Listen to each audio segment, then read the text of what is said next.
जनता party जीत रही है। नरेंद्र मोदी गुजरात से, अमित शाह गुजरात से। इस बार बड़ा राजकोट सीट का शोर मचा। राजकोट में बहुत नाराजगी है भाई पुरुषोत्तम रूपाला के खिलाफ। कुछ होगा क्या तो आपके सामने रख देते हैं। 26 की 26 सीटें बीजेपी को मिल रही हैं या कोई एक आध छिटक रही है, जा रही है कहीं दूर? कोई प्रोजेक्शन ही नहीं है कांग्रेस के लिए। यानी भरूच जो आम आदमी पार्टी लगी हुई थी मेहनत करने में, वहां भी कुछ नहीं कर आम आदमी पार्टी, कांग्रेस सब जीरो। भावेश, कोई ऐसी सीट दिखी भावेश जहां पर कोई फाइट में दिखा आपको भारतीय जनता पार्टी के सामने? नहीं, मुझे नहीं लगता कोई फाइट है वहां पे। बहुत बड़ा गैप है। अभी रिसेंटली बीजेपी ने वहां पे 2022 में जो चुनाव लड़ा था तो वही दिख गया था कि जो अपोजिशन पार्टी है उनका क्या भविष्य वहां पे गुजरात में हो सकता है।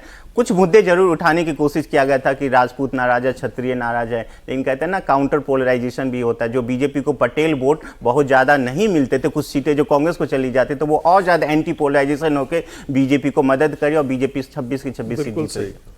इस आंकड़े से संजीव जी सहमत होंगे जरूर। हाँ, मतलब मैं सुन रहा था नवसारी और राजकोट 2 पे कंटेस्ट है, लेकिन भावेश ने पोल किया है राजकोट और एक और सीट है। शांतनु क्या अभी मेरा काशी में, मुझे गलत नवसारी पर तो संभव ही नहीं हो सकता है। नवसारी तो एक ऐसा एक और सीट की बात सुनते थे। काशी में सीआर पाटिल से मिला हुआ, क्योंकि सब लोग काशी में आए थे अंतिम सीट पे आखिरी दिन, और उनसे जब मैंने सीटों की बात करी, अब तो मैं ये देख रहा हूँ कि मेरी कितनी सीटें 2 लाख पे आ रही हैं, कितनी सीटें 3 लाख पे आ रही हैं, कितनी सीटें 5 लाख पे आ रही है। और नवसारी से तो खुद लड़ते हैं। तो पिछली बार उनका हाईएस्ट मार्जिन था, तो मैंने उनसे पूछा आपका इस बार हाईएस्ट मार्जिन आ रहा है? तो उनका शायद इस बार ना आ पाए, क्योंकि इंदौर से कांग्रेस का कैंडिडेट ड्रॉप हो गया है, तो शायद वो हाईएस्ट मार्जिन पे आ जाए। तो वहां तो हाईएस्ट मार्जिन की बात चल रही है, वहां सीट की संख्या की बात ही नहीं चल रही। गुजरात की जब तैयारी शुरू हुई थी लोकसभा चुनाव वाली, सौरभ, तो पहला टारगेट ही ये रखा गया था कि सभी सीटों पे कांग्रेस की जमानत कैसे जब्त हो, उस लिहाज से आप तैयारी कीजिए।